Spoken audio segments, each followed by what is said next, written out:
বাংলাদেশ ক্রিকেটের ইতিহাসে এমন কিছু নাম রয়েছে যাদের আগমনই ছিল একটি যুগের শুরু। এমনই এক নাম মোহাম্মদ আশরাফুল। জন্ম ৭ই জুলাই ১৯৮৪, ব্রাহ্মণবাড়িয়া জেলার এক সাধারণ পরিবারে।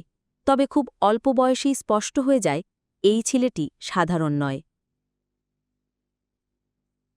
মাত্র ১৬ বছর বয়সে ২০০১ সালে ক্রিকেট বিশ্বকে চমকে দেন তিনি। শ্রীলঙ্কার বিপক্ষে শ্রীলঙ্কার মাটিতেই টেস্ট অভিষেক ম্যাচে সেঞ্চুরি। সেই মুহূর্তে তিনিই হন বিশ্বের সবচেয়ে কম বয়সে টেস্ট সেঞ্চুরি করা ব্যাটসম্যান। ইতিহাস গড়ে ফেলেন এক ঝলকেই। ব্যাট হাতে তার স্টাইল, আত্মবিশ্বাস আর সাহস অনেক তরুণ ক্রিকেটারের অনুপ্রেরণা হয়ে উঠেছিল। ব্যাটিংয়ের পাশাপাশি ডান হাতে লেগ স্পিন বোলিংও করতেন মাঝে মাঝে। বাংলাদেশ ক্রিকেট দলের হয়েছিলেন অধিনায়কও।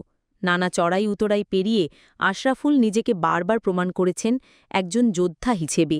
সমালোচনা যেমন ছিল, তেমনি ভালোবাসাও পেয়েছেন অগণিত ভক্তের। ক্রিকেট বিশ্বে মোহাম্মদ আশরাফুল আজও এক জীবন্ত কিংবদন্তি, যিনি প্রমাণ করেছিলেন বয়স নয়, প্রতিভাই আসল পরিচয়।